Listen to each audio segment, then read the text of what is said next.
Hello, everybody. Welcome to Dangerous Ideas. I'm Lee Camp, one of the most censored comedians and journalists in America, and thank you for being here. If you're here, you're likely into like a world where we don't all kill each other and where we have sustainability and like a world where actually people could just live and just be in a post-scarcity world where we don't have to all murder and oppress each other.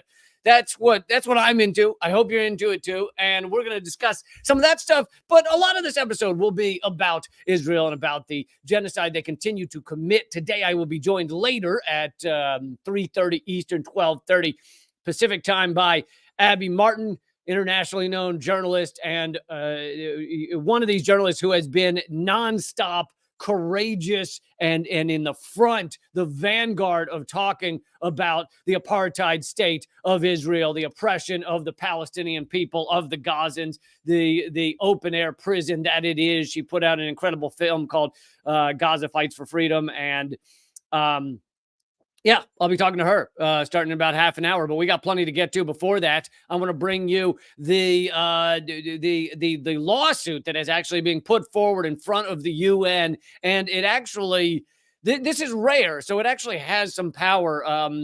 Is being brought by South Africa, accusing Israel of genocide in very legal terms, not in the way that you and I tend to say Israel's committing genocide, which is I looked at it and I saw it. It's a goddamn genocide. Like that's how we do it, and how average people do it. But these are actually like literal legal terms of genocide. And as I've said, it is the dictionary definition of genocide as posted on the Holocaust Memorial Fund's website. If you don't want us to know Israel, then you need to take it off your websites. But anyway, I want to get to you some of they have documented that South Africa case has documented many of the times that Israeli government officials have admitted. And I've been covering this a lot, but many of the ones I'm going to be reading to you and bringing to you are not ones I have gotten to. But the admissions of the goal of Israel is ethnic cleansing, which that's kind of rare in the history and the annals of genocide committing awful human people. They don't generally admit it to the level that Israeli government officials have been. So that is pretty incredible. And I will be bringing you those. But yeah, let's just get into it. Please hit thumbs up. Please hit share and make sure you hit subscribe or follow. And when you do that, click the bell icon or else you will not be told about my videos. I live stream 4 days a week, and I'd love for you to be finding out. I'd love for you to find out about each and every one of them rather than not hear that it's happening, which seems to be common for my career. Is because I'm suppressed and censored, you're just often not told that any of my stuff exists. But so to get into some of the latest updates, over 23,000, these grim markers that we continue to touch on each and every day. Over 23,000 innocent people have been killed. Gazans have been killed since October 7th as Israel rains bombs down indiscriminately. 23,084 people to be precise. That includes 9,600 children. So almost a third of them are children, or over a third of them are children. It is just an insane number of people murdered. And that is, that's the number murdered, but over 23,000. But we're talking 59,000 people injured in a society, in a system that does not have an operational medical system, the medicines and things that are needed for those who are injured are not getting in, which, of course, is part of Israel's plan to make it so that those who are injured often die or often will never walk again, etc., to cause as much harm as possible and achieve as much genocide as possible. For those of you joining a few minutes late, yes, Abby Martin will be here at, or she tells me she will. No, she'll be here at 3:30 Eastern, 12:30 Pacific. So coming up in 25 minutes. All right, so that's one update I wanted to bring you is the sheer number. We're now over 23,000 murdered, and the the war or conflicts continue to spiral to other nations as well. Israel just killed a senior Hezbollah commander in an airstrike in Lebanon, southern Lebanon. So this is spiraling into a conflict with other nations. However, the United States, Hezbollah is rather strong, and the United States has apparently warned Israel that they would not win a war with Hezbollah, and they should do everything they can to stay out of a war with Hezbollah. Protests against Biden continue because Biden has not actually called for a ceasefire, even though he is supposedly behind closed doors, he claims, trying to minimize the death and destruction, even though his nickname now is Genocide Joe, which I think is sticking pretty effectively. And he's, I don't think the presidency matters as much people as think it does, but he is losing a whole generation of people of liberals that are not as informed as you or I are, that he's losing a whole generation of mainly younger people who now view him as Genocide Joe, especially Muslim Americans, which is a huge population as well, who voted heavily for him. He's losing them.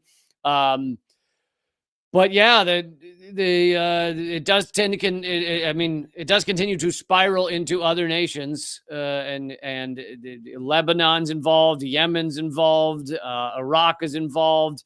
Actually, that's the next story I want to bring you, is that the Iraqi resistance forces launched a cruise missile against Israel's most important port, Haifa. Now, this is another significant point, is that you don't have to be able to defeat all of Israel and all of the Israeli military to bring their economy to a standstill. This is something Israel has to fear, is that if you just make it very difficult to go to their ports, then shipping gets shut down. If you make it difficult to land planes in Israel, then a lot of their economy gets shut down. So it doesn't need to be all-out war for this to be incredibly painful to Israel's economy to continue this genocide. And I think we are seeing that threats to their port, to one of their biggest ports, and so I have no doubt that that's a big part of the discussions that are going on right now in the higher ups of the Israeli government. And let's remember that the U.S. Set a very nice precedent of being able to attack apparently it's fine to attack the infrastructure, the crucial infrastructure of countries that you're supposedly not at war with, which is what the U.S. did to the Nord Stream pipelines, blowing up 3 out of 4 of them, even though they connected to one of our allies, Germany. It was between Russia and Germany, and the U.S. blew up 3 out of 4 of them. So apparently you can just blow up the infrastructure of countries that you aren't at war with if you feel like it. So there you go. Yeah, that's a nice precedent that the U.S. started, and apparently, because we lead by actions, you're endorsing that idea that you can just blow up or destroy in one way or another infrastructure to countries, and you don't even have to be at war with them. You don't have to admit that it was you. You just go and do it.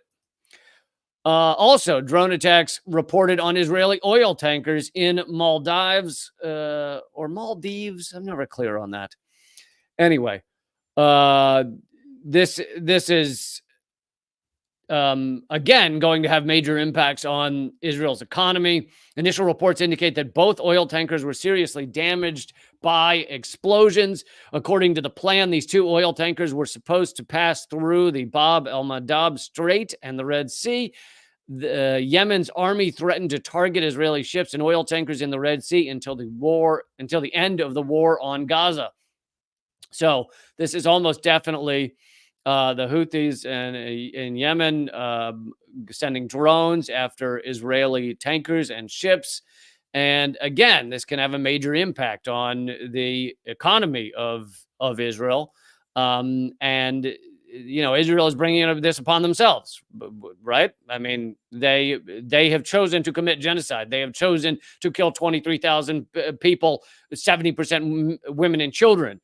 They have made these choices, so they are bringing this upon themselves. If they had responded They still would have been apartheid state. They still would have, Gazans still would have been in an open air prison. So I'm not saying it all would have been fine. But if Israel responded October 7th in some sort of, rational, much, much, much smaller way, I'm not saying I would have been fine with any of it. But I'm saying that a lot of the world would have been like, well, that was proportional. That's how they should have responded. Instead, they've chosen to go with genocide. And as I brought you many times before, I very much believe that Israel knew this or something similar was going to happen, and they allowed it to happen. Even the New York Times has reported that Israel knew about this action and the training for this action for over a year. I mean, this is one of the most surveilled places on earth. And we're supposed to believe that the Israeli government and the Israeli military just had no idea. What? I can't believe this is how Israelis talk. I don't know if you knew this. This is the actual official Israeli accent. I can't believe what Hamas did. That's how they always talk. I don't know if you noticed that. It is strange. I don't know where they got that accent from, but that's the truth. Okay, so now is one of the main stories I wanted to bring you. Before we get to Abby Martin at around 3:30/12:30. So this is from Rania Khalek posted this, although it's not her writing, but Rania Khalek works for Breakthrough News. I also have started a show with Breakthrough News. I hope you've seen the first 2 episodes, which are now up on Breakthrough's YouTube page. Anyway, Rania, done great work for years and years. Proud to call her a friend. Anyway, she posted this is from South Africa's suit in front of the UN, declaring that accusing Israel of committing genocide. And that South African suit has 9 pages documenting expressions of genocidal intent from Israeli officials. As I've brought you some of them, but this is many more. Admissions from various Israeli government officials showing that they wanted to commit genocide, that they want to commit ethnic cleansing, that they are doing that this is happening. Anyway, here are some of them. So this is from the Prime Minister of Israel, and I'm sorry, the writing's so small. It's just how Instagram works, because Instagram blows. I don't know if there is a larger hater of Instagram than I. Okay? I will challenge anyone out there to hate Instagram more than I do. Don't get me off on a tangent about that. Everything about Instagram just sucks, either a lot or a little bit. Even in the functions that you think are like ones you actually want to use, like, oh, it has this slide function, which is what this is. Even in those, still sucks a little. Still large sucking ability right there.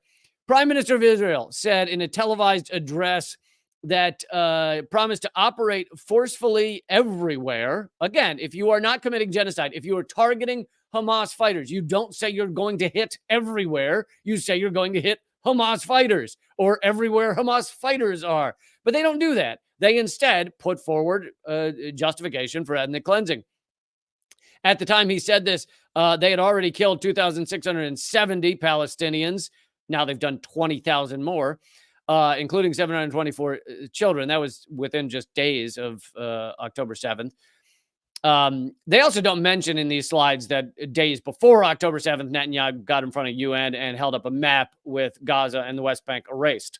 So, yeah. He then continued. He said, understand the scope of the mission and stand ready to defeat the bloodthirsty monsters. This is, again, ethnic cleansing talk, because if you consider all Gazans bloodthirsty monsters, well, then it's fine to kill all these innocent people. Bloodthirsty monsters who have risen against Israel to destroy us. He then goes on. I'm not going to read the rest of his quote, but he goes on to basically talk about dark and light, evil and good. And when you try and say all of Gaza is evil, again, that's justification for genocide. Moving on, the president of Israel, Isaac Herzog, made clear that Israel was not distinguishing between militants and civilians in Gaza, stating in a press conference to foreign media that it's an entire nation out there that is responsible. I mean, could you sound more genocidal than saying that? We want to kill their entire nation that is responsible. He continues, it's not true this rhetoric about civilians not aware, not involved. It's absolutely not true, and we will fight until we break their backbone. He's claiming there are no civilians not involved. And even if you were out of your mind and you wanted to believe that every adult in Gaza was involved in the October 7th attack, even if you were an insane person and you thought that, you were that dumb that you thought every academic, every doctor, every lawyer, every social worker, every healthcare worker, even if you wanted to believe every adult were involved in the October 7th attack, that still leaves roughly 50% of the population, because roughly 50% of the population is children.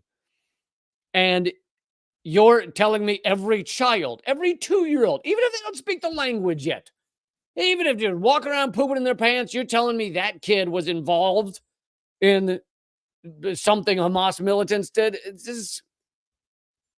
It's pure insanity, and it is genocidal talk. It shows genocidal intent. He then continues, we will uproot evil so there will be good for the entire region in the world. Again, talking about the whole region. The Israeli Minister of Defense said that Israel was imposing a complete siege on Gaza. That a siege obviously means cutting off everything to Gaza: water, food, medicine. He then continues, in case you didn't know what a siege means, he goes, no electricity, no food, no water, no fuel. Everything is closed. We are fighting human animals. Again, ethnic cleansing talk. And we are acting accordingly. He says the Gaza border that he had released all the restraints. Again, basically saying we've released all the restraints. We can commit war crimes. We will commit war crimes. I mean, it's funny to go through them because, you know, if it weren't so dire, it's funny to go through them because it's like, guys, if you wanted to do what you're doing, which is commit genocide, and you wanted to get away with it, stop saying you're doing that. Because the way to get away with it, sadly, is to just cover up your intent and pretend it's not your intent. But here they are publicly saying it over and over and over.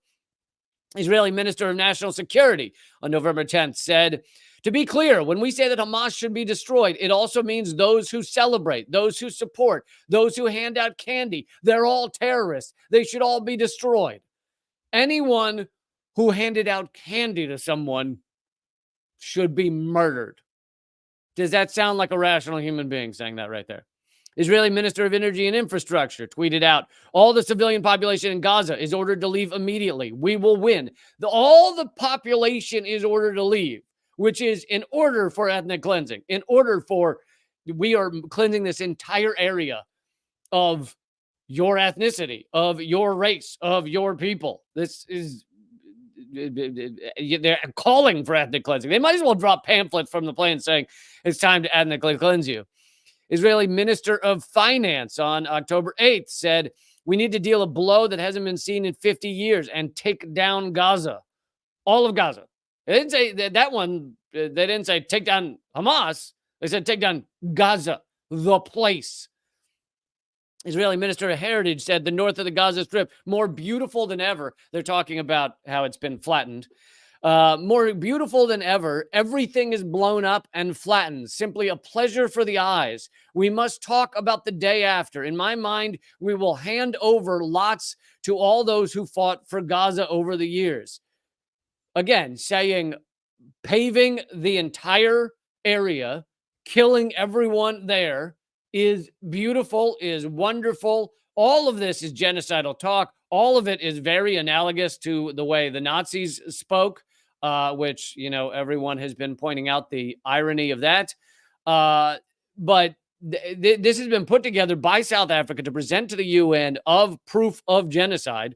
And I can't really picture Israel successfully defending against this. By the way, they initially, I don't know if they still want him, but they initially asked for their lawyer to be Alan Dershowitz representing Israel, which, yeah, he's having a bit of a moment right now. You know, with all the Epstein revelations coming out, he might not be the guy you want. Deputy Speaker of the Knesset said, tweeted out, this is October 7th, now we all have one common goal, erasing the Gaza Strip from the face of the earth. Those who are unable will be replaced. I mean, how do you argue against that this is a genocide? How are there people out there still arguing that this is fine, that this is an appropriate response for what Hamas did on October 7th, which we all know many, if not most, of the killing on October 7th was by the IDF. We have now proof of that many of the 1,000 people were murdered by the IDF, just indiscriminately shooting people, indiscriminately bombing civilian structures. Again, I'm not saying all of the murder was IDF, but it seems that a majority was, as horrific as that is. I mean, yeah, so I'm not going to read everyone because there's just too many to list here. It's 9 pages long. Head of Israel Army's air operations said, described the Air Force as working together with all the bodies in the IDF when the goal is clear: to destroy everything that has been touched by the hand of Hamas. Now, the hand of Hamas is the government of Gaza. So he didn't say everything that's a Hamas fighter. Everything touched by the hand of Hamas is the entire area because they're the government. So when you say things like that, you're, again, justifying paving the entire 25-mile strip and killing over 2 million people. So, and then, of course, you can get into the admissions just by regular Israeli army soldiers, just horrific shit, celebrating as bombs land down. One Israeli army soldier said, we're chanting and singing, "May their village burn, may Gaza be erased." So yeah, you get into the lower level people, and it's even maybe even more horrific, if that's possible, the stuff that's being said by soldiers. But of course, they're just repeating what's been fed to them by the higher ups. So that's they're guilty of committing genocide as well, but obviously it's the higher ups who sent them off on that mission. And concerning this lawsuit in front of the UN, over 800 organizations, is from Popular Resistance and the International Coalition to Stop Genocide in Palestine. Over 800 organizations globally have signed on to a letter in support of South Africa's genocide case against the state of Israel. A new coalition calls for global mobilization as hearing before the World Court begins on January 11th. So for those of you who want to find this and read more of the details of these 800 organizations signing on, which also has links to South Africa's case and everything, that's at popularresistance.org. They have all the details there. I'll put the link in the chat. The newly formed International Coalition to Stop Genocide in Palestine issued a sign-on letter January 3rd, 2024 that garnered over 800 organizations. And noted organizations: World March of Women, International People's Assembly, Palestinian-led and Palestinian Solidarity Movements, Palestinian General Federation of Trade Unions, Palestinian NGO Network, human rights and legal groups, unions and religious organizations of all faiths. They've all signed on accusing Israel of genocide. Israel is erasing. They are erasing all support that remained for this apartheid state. And I want to play a clip right now of the Palestinian speaker speaking in front of the UN. So he's speaking to the UN Security Council. It's 6 minutes long. I'm going to play just maybe the first minute. Israel has reacted with disregard and disdain. Why are they getting away with murder at this unprecedented scale? Because they were never held accountable. That is why they confess to their crimes. That is why they steal our lives, our land, our resources, our money, our past, our present, and our future in broad daylight. Mr. President, one day the massacres will stop. But how will we get over it? How will we get over the mass graves, the inability to bury our loved ones, to offer them a dignified burial, seeing them in plastic bags? How will we get over 1,000 Palestinian children amputated without anesthesia. Can you hear their screams? Can you feel their pain? Can you imagine if they were your own children? So, yeah, incredibly powerful words from the Palestinian representative. Of course, Palestinian is a non-voting member of the UN. They've never been allowed to actually have a established states. They've never been allowed to vote at the UN. That has been stopped specifically by Israel and the United States. And Israel has made sure that the Palestinian people do not have their own state and cannot have the ability to actually vote and have their voice heard in an actual democratic way at the UN, as opposed to just giving a speech. But there he is, the representative for Palestine, speaking at the UN. I also wanted to bring to you this clip from this is really fascinating, that, and you're seeing more and more cracks in the propaganda trying to defend this stuff. This is from what's his name again? Chaz Freeman, is it? Yeah, Chaz Freeman, former Assistant Secretary of Defense for International Affairs. He's retired now, but of the U.S. So this is a former U.S. Assistant Secretary of Defense for International Affairs, high level in the Defense Department, and also he was the ambassador to, I think, Saudi Arabia. And anyway, he in this interview makes many admissions and points about what we've seen. He agrees that many of the victims of October 7th were killed by the Israeli army in the form of undisciplined fire. I'm going to play that clip in a second. He says that with October 7th, Hamas had two objectives. One, to put the Palestinian self-determination issue back on the global agenda. And he says they have succeeded in doing that, since there is widespread recognition outside Israel that only self-determination for Palestine in the form of a two-state solution can provide security for Israel. I don't know if anything can provide quote unquote security for Israel anymore after the way they're behaving with this genocide. He says that even in the U.S., which has a larger Jewish population than Israel, many Jews have come to realize that this is the case. Yes, that is true. Such as me. I mean, I didn't just realize it, but anyway.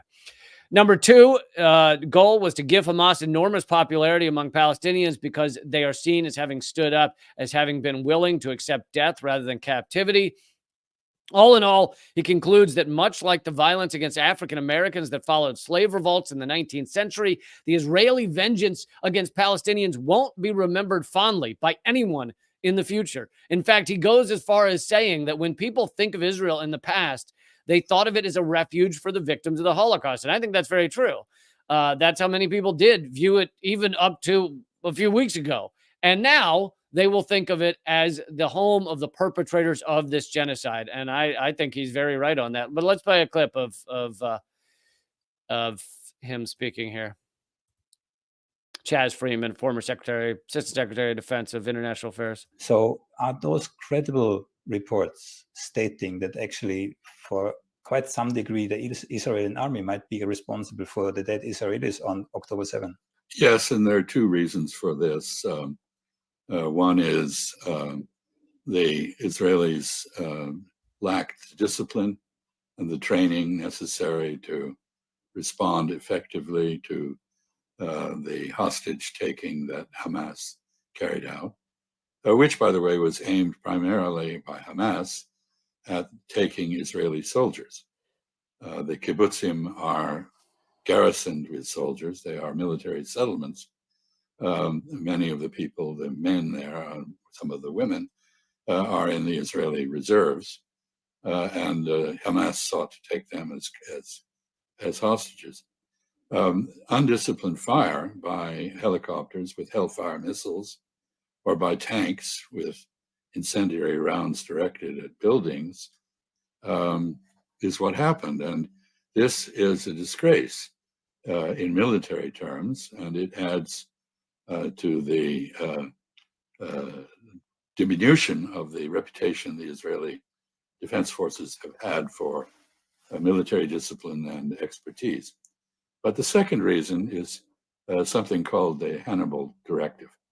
Yep. Yeah. So, and that is, given the fact that Israel has an enormous number of Palestinian hostages, Yep. people it has put in its prisons, often with no charges, sometimes with fake charges. That enormous number, by the way, stood at 5,000 prior to October 7th. So before Hamas did anything, before Hamas stepped foot in Israel on October 7th, Israel had 5,000 Palestinian hostages before October 7th. After October 7th, within days, Israel had imprisoned 5,000 more hostages. Now, I don't know what that number is, but I'm sure it's several thousand beyond that. So we're talking, 12 to 15,000 Palestinian hostages held in Israel. So he's absolutely right. Sometimes with a genuine judicial process conducted by military courts. But it has a huge number of hostages. And many times in the past, Israeli hostages have been exchanged for Palestinian hostages in a vastly disproportionate ratio. So the Hannibal Directive basically says that rather than get into bargaining over a hostage exchange, you should just kill the Israeli hostages along with their captors. So I've brought that to you a few times, the Hannibal Directive, and the fact that the IDF's goal when someone is taken hostage is to kill the hostage takers, and kill everyone and anyone around. And that is clearly how they behaved on October 7th. And here is Chaz Freeman, former Assistant Secretary of the Defense Department in terms of international affairs, talking about that, and also talking about how many, if not most, of those killed on October 7th were killed by the IDF. It's all horrific, but it goes against all of the propaganda we've been hearing. And anyway, you're seeing higher and higher officials admit that. So I wanted to bring some of that video to you. Okay, I don't want to go any longer because she's finally here.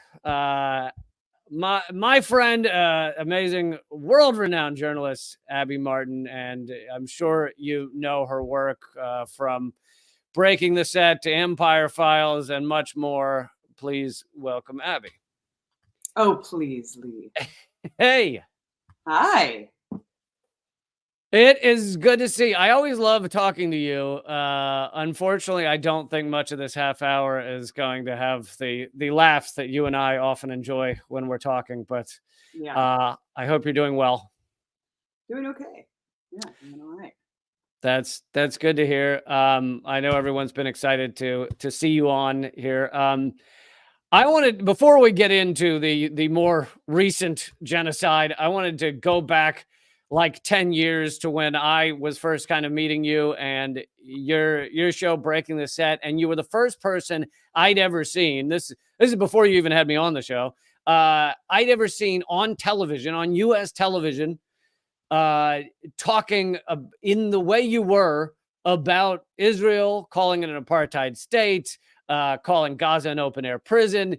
You were the first person I'd ever seen on American television. I'm not talking about YouTube, but on American television.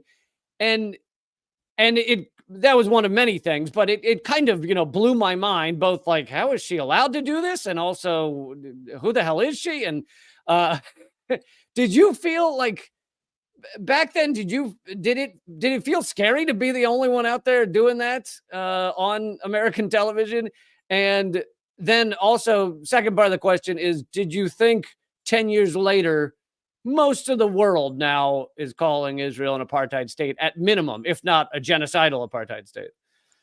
Yeah, well, no, it's really great that you bring that up, because this is like a story that I don't tell often now, given like how horrific things are happening now. And so it's like very urgent to talk about the current situation. But back in 2012, during Operation Protective Edge, another like Orwellian weird term, where there was just a genocidal onslaught in Gaza, like they do every couple of years to mow the lawn. 2,200 Palestinians were killed, 500 kids. And I'll never forget this, Lee. I mean, I kind of woke up to that dystopian nature of Israeli propaganda and the Hasbara that is told to us by Western media and media pundits and politicians. This is like part and parcel with American empire. Obviously, Israel's the colonial outpost, our military garrison in the Middle East. But I think in 2010 with the Flotilla massacre, that was the first time I really saw that pervasive nature of propaganda coming out from the Israeli government and just being this was unarmed protesters trying to bring aid to Gaza, and the IDF dropped people down from helicopters and ultimately murdered one of these unarmed activists. Murdered many. Oh, many. Okay. And it was an American citizen was on board too. It was just a peace flotilla. Like every year there's like peace activists like Medea Benjamin and stuff from Code Pink that take these flotillas and bring wheelchairs to Gaza. And so these commandos, these crazy armed goons, helicoptered in the middle of international waters and executed all these people on board. And I'll never forget, it wasn't Fox News, it was CNN showing a literal IDF like PR propaganda clip like circling people on board on the ship, trying to fend off the Israeli commandos with chairs because they just executed their friends. And they were just like saying that they were the terrorists and stuff. I was just like circling the chairs and being like, look, they have a weapon. Like, kill them because they have weapons. I mean, yeah, they had chairs. Yeah. So that was like my first real, I think, opening into like, this is really, really messed up, man. And then like 2 years later, I'm at RT and, we were surrounded by Palestinians, Rima and Amira was a producer on my show. And I'll never forget during Operation Protective Edge, they stopped everything that they were doing because they had to continuously check in with their friends and family to make sure that they were alive. Yeah. And I was so irate. I remember going off on that big rant. And this is what's so crazy. I like often forget because of how crazy and brazen Israel has become. But I'll never forget that they bombed after I did that rant on air and it became viral like in the Middle East. Israeli forces bombed the Al-Shroq journalist tower. And they hit an RT office and actually blew off the leg of one of the RT cameramen there. And I remember the head of RT like wrote a sternly worded letter to Israeli authorities, and they were just like, "You just blew the leg off of our journalist. You bombed a journalist tower." And Avita Lebovich, I think, was the IDF spokesperson who responded saying, "Yeah, of course we knew that there were journalists in the building. RT has chosen to take a side." Wow. And it was just like, I had forgotten that too. I mean, it's so crazy. I honestly forgot about that until you brought that up. And I mean, I remember going to Palestine 5 years later and everyone was like, "You're that person who did that rant." And I was like, the fact that I'm more famous in Palestine than anywhere else, like it shows the utter abysmal failure of Western journalists to do their basic jobs. I mean, to hold power to account. And now fast forward to today, this is a rogue state methodically assassinating journalists alongside their entire families and still silence from Western media. It is disgusting. How can you call yourself a journalist if you're not speaking out with every fiber of your being about what is going on? Right. And the Intercept just reported on how CNN has to put all of their coverage through the Jerusalem team of basically, that has IDF censors with them. So basically everything reported on CNN goes through an IDF censor. Not surprised at all, because when I was there, I went through all the proper paperwork to try to get press credentials to get into Gaza, because of course Israel controls Gaza. And so all the hype about like, oh, try to be Jewish and go to Gaza. It's like, well, you're not fucking letting us. I'm not Jewish, but like, you're not letting people go in because everything's controlled and monitored by Israeli forces. And so when critical journalists want to access these places, they simply deny them. And I was banned for life. I mean, I probably wouldn't be able to get back into 48, but I was banned from going to Gaza for life. And I was told I was a propagandist and an Iranian spy and all this stuff. And it's just like, okay. I mean, they are so careful about shaping the narrative and they just don't allow critical voices inside. That's why they are banning Al Jazeera. That's why they're killing all of the journalists. I mean, in the most brazen way possible. Over 100 journalists now killed in Gaza and yeah, it does. I mean, I know you have friends there and friends that have been killed since this current genocide started. I'm only in contact with one journalist in Gaza, and he asked me to post something, so I talked about him on my live stream. But then I started to get nervous about putting it as a separate clip online, like I do most of my segments, because I don't want him getting targeted because I post some of his stuff. And yeah. No, exactly. I'm talking to my friends all the time there, and I'm just like, can I share this? And it's just like, I don't want to reveal where they are. I mean, Israel's so crazy that, like, because we are prominent voices that are critics and they already hate us, they literally would do that. Like, just because they're so effing nuts, like they would just kill these people just because. I mean, look at Rafat. I mean, Barry Weiss called him out. He was a viral, beloved Palestinian, and she called him out, and then he gets all these death threats, and then gets like a surgical strike assassination into his apartment floor, the apartment of his sister. Killed so many people because he was a critic. And they're doing that. They're going and just taking out all the dissidents under the cover of this quote unquote war. Yeah, and I've made the point several times that it's not. They can't claim it's an accident, like, oh, he just got hit by a strike, because many of these people that are calling beforehand, apparently they called him beforehand to tell him he was being targeted, and he then left a refugee area so that it wouldn't be 100 people killed. It would just be him and his family. I mean, I know, you can't wrap your mind around it, man. I mean, yeah, but they're moral. I mean, they call people before they. Right. That makes it moral. Yeah, I mean, the fact that they're killing their whole families too. I mean, it's incomprehensible. Like, especially Walid, I think his name is, that Al Jazeera bureau chief based in Gaza. It's like, how much more pain and suffering can one person endure? They took out his whole family. Right? His whole family, and then his eldest son yesterday. I woke up to another story of his eldest son in a safe zone, just doing journalism with another journalist, and their car was targeted with a drone strike. And then now he has to bury his eldest son, and then his cameraman was shot with a sniper. And this is what's so dystopian too. They have like robotic, like sniper assassins that they're deploying because they're too cowardly to go and do ground combat, and so they're just sending out these robotic assassination tools to go and just kill these people. And so I think that's what shot his cameraman. And then they literally prevented ambulances from going to help him, and he bled out over the course of like 6 hours. Like, Al Jazeera had like a live stream ticker going saying like, is this really happening? Like, is the world really going to allow our cameraman to die? And then what do you know? No one stepped in to intervene, and so he died. It's it is so goddamn gruesome. You went to Palestine several years ago and put out an amazing movie about it, which everyone should still check out on YouTube if you haven't. But describe what it was like then, and obviously it was oppressive, and it's horrible conditions, even though that was prior to this just unfettered genocide. But yeah, I mean, Palestine, like we've been saying, I mean, this has been going on for 75 years. Like, history didn't start on October 7th. I mean, this is, all of the violence is predicated by the occupation and the siege. I mean, the foundation of Israel is based, and it necessitates ethnic cleansing and expulsion of the indigenous people, and it's an expansionist state.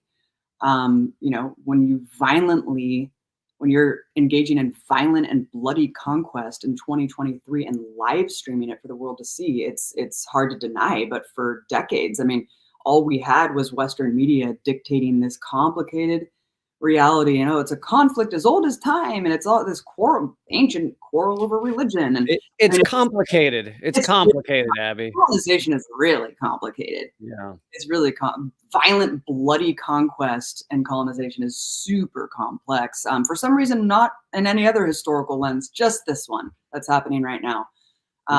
Yeah, I mean, when we were there in I think it was 2016. which seems crazy that it was that long ago. But yeah, we were in the occupied West Bank. We'd spent a month there. We were hanging out with Existence is Resistance, and then Dan Cohen, who was living there at the time. Then we met up with David Sheen for just a couple hours in Tel Aviv, went to an anti-refugee rally where people, like dozens of people, were holding these signs, basically wanting to cast out all Black people from Israeli society. And we went to the Negev desert where they would hold African refugees who were fleeing genocide in Darfur and other countries and saying they didn't want them there. So this tokenization of like Ethiopian Jewish people and, oh, look, we're this multicultural, diverse state where everyone is in the army and Black and white and Ashkenazi, and then like everyone's holding weapons and look, we're all this one big happy family. It's very selective PR for Western audiences, and which is exactly what they do. I mean, everything is designed to placate us because they need our weapons and our aid. Israeli society knows exactly what's going on, and they 100% agree with it for the most part. But I mean, every day is another horror story, Lee, and no other journalists were really on the ground documenting this because everyone who's a Western media corporate journalist just stays in Tel Aviv or Jerusalem, and they just reprint IDF press releases pretty much about what's going on. Right. And so when we were there, I mean, it was just like random shit was going on every couple hours that was horrific. In Nablus, the village where Ahad Tamimi and her family were, I mean, there's raids happening every other day where Israeli soldiers and settlers come in and terrorize the village. And there's, the Dawabsha family, that horrific arson attack that burned alive a family, and the only surviving member was a little boy named Ahmed. We went and met with his family and heard about just the horrific nature of settler violence.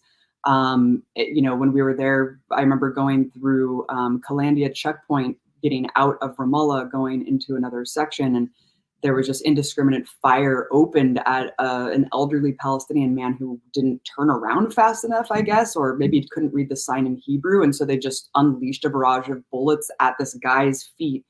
Amazingly, he wasn't killed. And then when we're going through the actual checkpoint, the Israeli soldiers just like, stay safe out there. It's really dangerous. It's like, yeah, it is. Yeah, you're making us feel Palestinians though.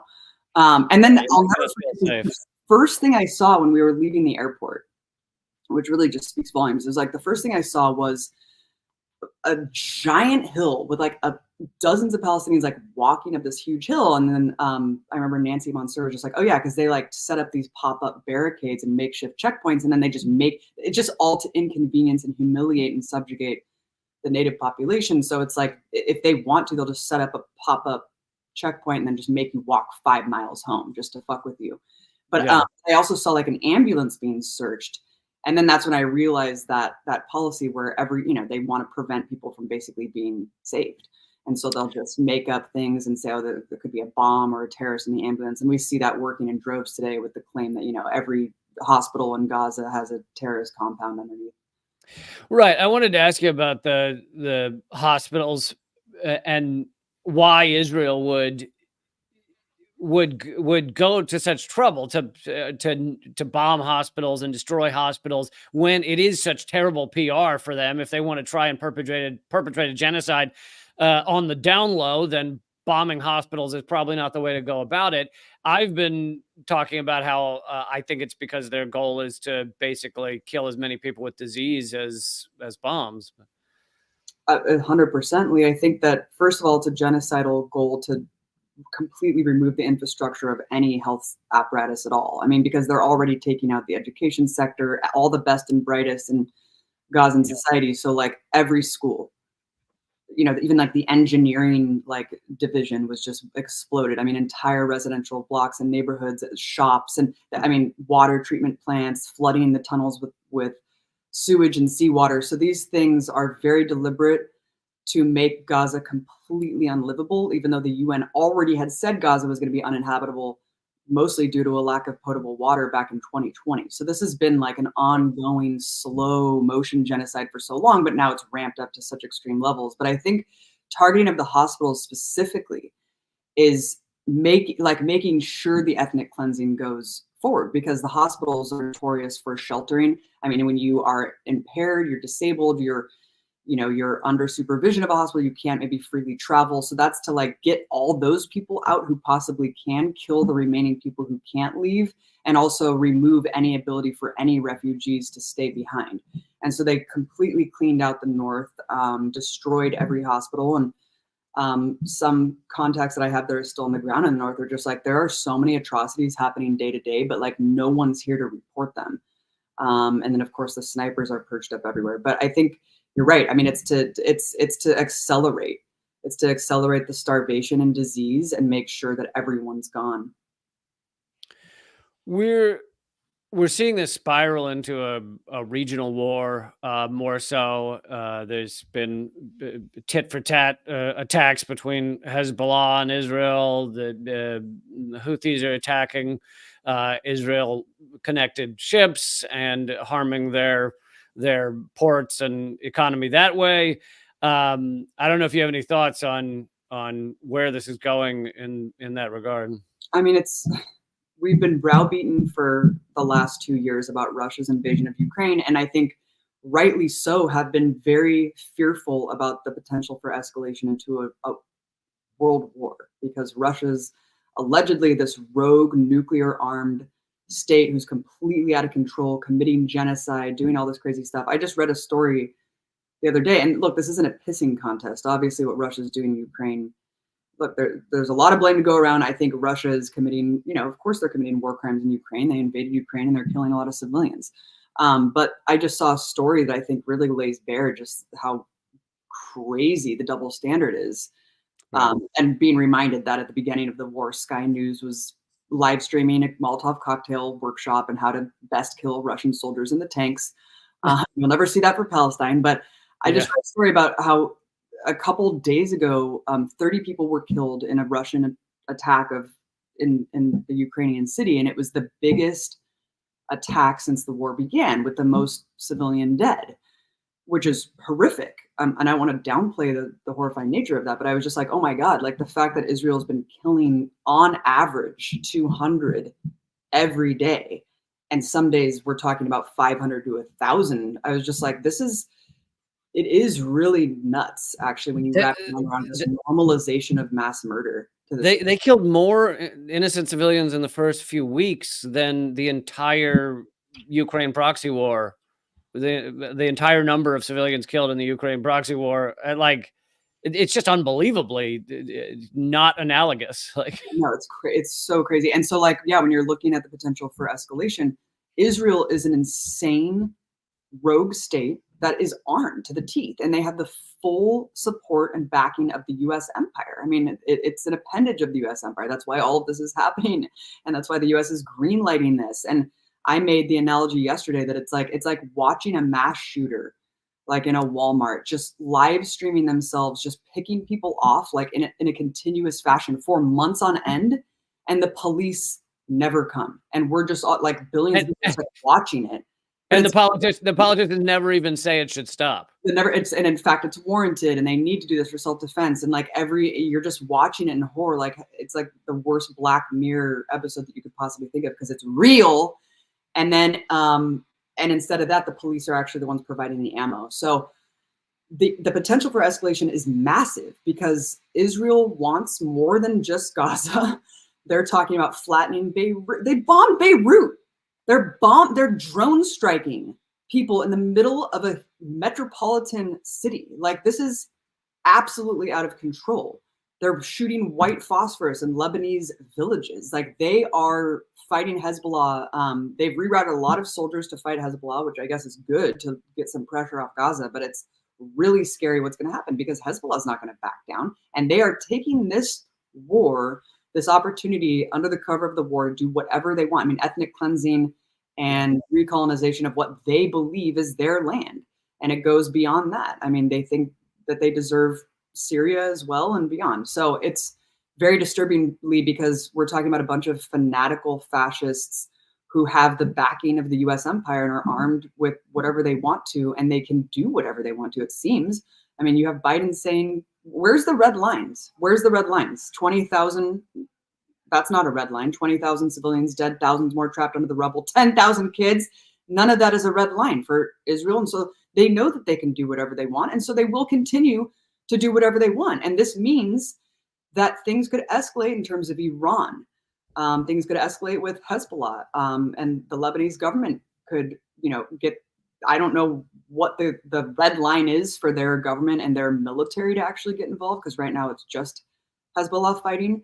But with the Houthis in the Red Sea, I mean, this is another really crazy thing that, of course, the international community, of course, issues widespread condemnation about the interruption of commerce, because we really care about property more than we do human effing lives. And so that, it was amazing to see the world come together and talk about that. But I think that is another really, it's amazing what the Houthis are doing, and I fully support them. And they are basically just applying the Genocide Convention that says that you need to intervene to prevent genocide. So they're actually doing the right thing. And it will go down in history books as standing on the side of justice. But of course, the world has to condemn them and say, "Oh my God, this is terrorism."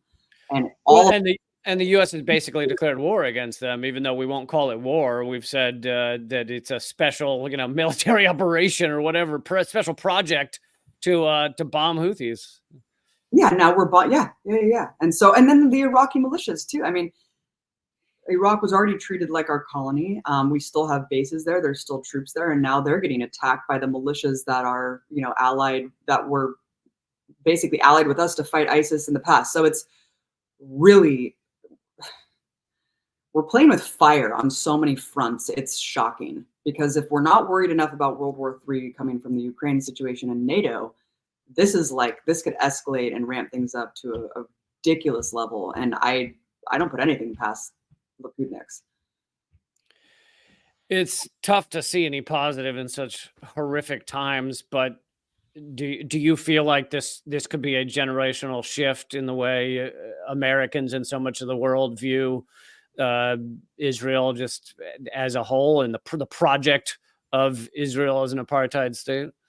Yeah, I don't think there's any going back from this moment. I think that Gen Z and millennials and Gen Xers, I think that everyone who's below the boomer age sees now very clearly. It's really hard to not see the truth if you're remotely on social media, because Palestinians are able to dictate their reality for essentially the first time. So we no longer have to rely on the corporate media with its cartoonish, depraved Hasbra to paint Israel as somehow not the aggressor in its genocide of Palestinians. I do think that this unprecedented wave of mobilizations around the world, with tens of millions of people taking to the streets in continuous actions, striking, blocking boats, Elbit Systems factories, all of these things are so encouraging. And it really is going to come down on people's power and people's steadfastness to continue with this, because we cannot rely on the political establishment. They are so detached. So it has to be the youth, and Biden has to be punished. But I do think that this is a turning point. If you are not moved yet, there's something wrong with you. There's something innately wrong with your soul.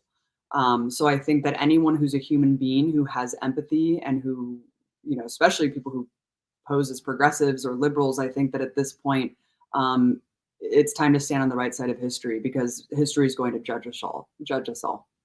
But I am optimistic about that. I'm optimistic about Israel not being able to maintain itself in the way that it has been, as this beacon of democracy in the Middle East. I think that the mask has been ripped off, is an understatement. I highly recommend everybody check out on YouTube Gaza Fights for Freedom. It's such an amazing film, and it is as important today as when you first put it out. Where else can people follow all your awesome work? Thanks, Lee. Check it out. It's GazaFightsForFreedom.com. You can check it out in tons of different languages: Arabic, Spanish, and also please host screenings, because this film is really a call to action, and it's kind of a tool for activists, because it's very clear cut. It's one of the only films out there on the issue that is unabashedly from a Palestinian point of view, and depicted by Palestinians themselves to show their resistance. And of course, a clear indictment of Israeli war crimes. When we made the film really quickly, At that moment, I said, if only people can see this, then they would know, the nature of Israel, and they would know the blatant war crimes that are taking place in broad daylight. And it was all based around the Great March of Return, where over 200 people were killed by sniper fire, including protected categories of the Geneva Convention: journalists, medics, press, and disabled people. Children. Sorry, I think I said children, press, medics, and disabled people. Yeah. And so fast forward to today, I mean, that many people are being taken out in single airstrikes. And so it at the time, I thought it was the most egregious thing Israel had ever done. So it kind of puts it in a new context today. But I think it shows you that this, people who maybe are on the fence or who still think that somehow Hamas is really the goal here, the eradication of Hamas, just watch this documentary, because they claim that everyone that they killed was Hamas and was a human shield essentially for Hamas. And it's outlandish. And the film really lays bare like what, the genocidal intent and the fascistic nature of Israeli society, that you can just pick off people in the scope of a sniper, rifle, and just pick off children one by one. And this needs to stop, Lee. It needs to stop. And it's astounding to me that the world is just tacitly letting Israel get away with this, and South Africa is the only country who is standing up. I really hope that this is a new world order emerging, with countries that are not going to be just cowering in fear of repercussions from the U.S. empire and its junior subordinates, because we need something to give here. Yeah. Israel needs to be held to account. Yeah. Thank you so much, Abby. And I hope all the people you're in contact with over there are safe and continue to be safe. And thank you for being such an amazing lodestar, and your incredible courage. Thank you for all that. Have me back on. We can talk about something funny. Yeah, exactly. Next time it's going to be hilarious. Hilarious. Okay. Much love, Lee. Thanks, Abby. Camp, everyone. Bye-bye. All right, everyone. Hope you enjoyed that. Today, I didn't go over to Rumble exclusively, but for any of you who don't know my stuff and are just following it for the first time, normally my full live stream is just at rumble.com/LeeCamp, as well as my locals page. That's rumble.com/LeeCamp. So if you're new to my stuff, please go over there right now and click subscribe and follow, and then click the bell icon. That is the only way this show will continue. Please obviously check out Abby's stuff. And if you haven't seen Gaza Fights for Freedom, you should totally watch it on YouTube. It's free to watch there. You guys are the best. I will be back tomorrow with another live stream. I do Monday, Tuesday, Thursday, Friday. However, this week I have to travel, and so I will likely not be doing anything Thursday or Friday. But join me tomorrow at 3 p.m. Eastern, noon Pacific. And please make sure you subscribe at rumble.com/LeeCamp. But yeah, I'll see you tomorrow, 3 p.m. Eastern, and keep fighting out there.